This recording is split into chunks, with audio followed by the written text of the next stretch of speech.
শনিবার আর শিবরাত্রি, তাই আমি চলে এসেছি তোমাদের ভালো একটা জায়গার সন্ধান দিতে, যেখানে তোমরা শিবরাত্রি পালন করতে পারবে।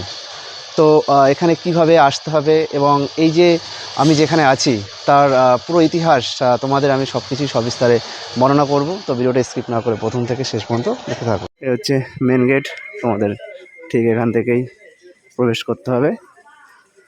আর দেখো সোম তীর্থ, এই রাস্তা ধরেই তোমাদের সামনে এগিয়ে গেলেই সোম তীর্থ। দেখো রঙিন মাছ কতটা সুন্দর লাগছে, দেখো এরকম মাছ কিন্তু প্রচুর আছে এখানে।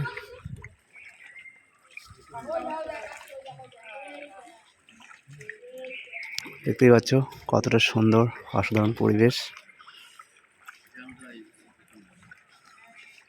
তো শনিবার শিবরাত্রি, তার তোড়জোড় কিন্তু শুরু হয়ে গেছে। দেখো এখানে সোমতীর্থ সংস্কারের কাজ চলছে, আর ওরকম যে রঙিন মাছ প্রচুর কিন্তু এখানে আছে। দেখো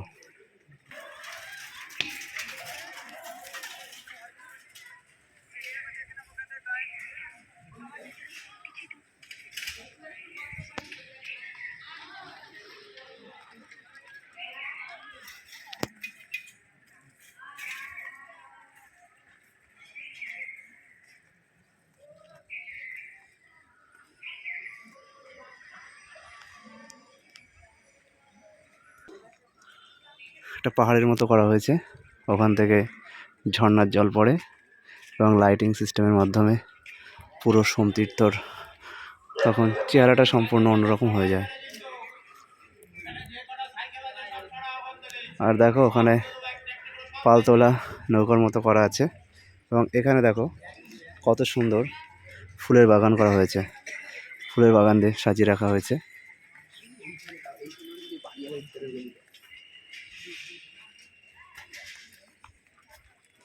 দেখো আর এখানে বসার জন্য জায়গা করা হয়েছে।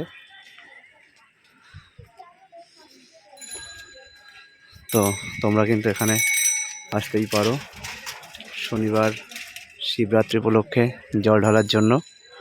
তোমাদের খুবই ভালো লাগবে, একটা অসাধারণ সুন্দর মনোরম পরিবেশ।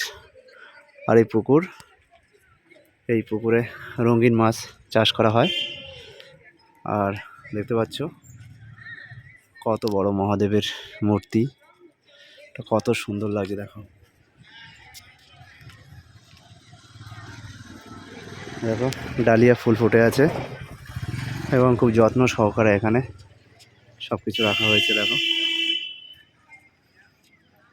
আর এখানে পরিবেশটা যথেষ্ট ভালো, আর সোমতীর্থের জন্য এখানে পরিবেশটা পুরোটাই পাল্টে গেছে। দেখো গেট সংস্কারের কাজ চলছে। দেখো আর দেখো রঙিন মাছ, কত বড় মাছ দেখো।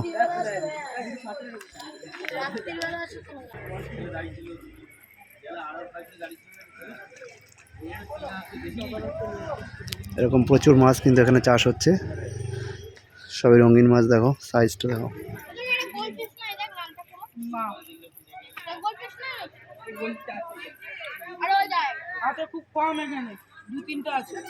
ভাই কি কি মাছ আছে এখানে? শার্ক আছে, গোলফিশ আছে,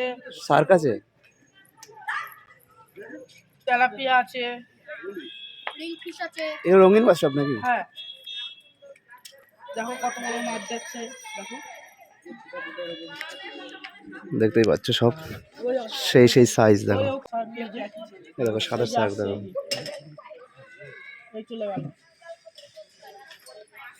2014 সালের 26শে ফেব্রুয়ারি এই সোমতীর্থ প্রতিষ্ঠিত হয়েছিল। ডক্টর কাকলি ঘোষ দস্তিদার সাংসদ এবং আমাদের বিধায়ক চিরঞ্জিত চক্রবর্তীর সহায়তায় এই সোমতীর্থ প্রতিষ্ঠিত হয়েছিল, এবং বিশেষ অতিথি হিসেবে উপস্থিত ছিলেন আমাদের মধ্যমগ্রামের তখনকার সময়ের পৌরপ্রধান, এখন আমাদের খাদ্যমন্ত্রী রথীন ঘোষ মহাশয়। মন্দির সংস্কারের কাজ চলছে, দেখো শিব পুজো উপলক্ষে মন্দির সেজে উঠছে। চারিপাশে প্রচুর ফুলের বাগান, বসার জায়গা দেখো। তো চলো দেখে নেওয়া যাক তোমরা সোমতীর্থে কিভাবে আসবে। তোমরা যদি বারাসাত হয়ে আসতে চাও তাহলে দেখতে পাচ্ছ এই যে রাস্তা, এই রাস্তা ধরে সোজা, এটা হচ্ছে নবপল্লী বয়েজ হাই স্কুল। আর একটু সামনে যে দেখতে পাচ্ছ ওই যে গেট, ওখান থেকে দেখো সোমতীর্থ বলে লেখা আছে, একটা বাইক দাঁড় করানো আছে, তোমরা ওখান থেকে ঢুকে যাবে। এইবার বলে রাখি, তোমরা যদি বারাসাত সান্ধ্য কলেজের পাশ দিয়ে আসতে চাও তাহলে এই যে রাস্তা, এই রাস্তা ধরে তোমরা সোজা চলে আসতে পারো, আর বারাসাত থেকে তোমরা আসতেই পারবে। আর তোমরা যদি মধ্যমগ্রাম হয়ে আসতে চাও, মধ্যমগ্রাম বিদায়পুর যে বেঙ্গল কেমিক্যালের পাশ দিয়ে যে ক্যানেলের উপর দিয়ে রাস্তা চলে গেছে, ঢালাই রাস্তা, ঠিক এই ঢালাই রাস্তা ফলো করেই কিন্তু তোমাদের আসতে হবে, তাহলে তোমরা সোজা চলে আসতে পারবে। এই দেখো সোমতীর্থর মেন গেট, আর পাশে নবপল্লী বয়েজ হাই স্কুল। তো আজকের ব্লগটা আমি এখানেই সমাপ্ত করছি। নেক্সট টাইম অন্য কোনো ব্লগে তোমাদের সঙ্গে খুব শীঘ্রই দেখা হচ্ছে। তোমাদের শিবরাত্রি খুব খুব খুব ভালো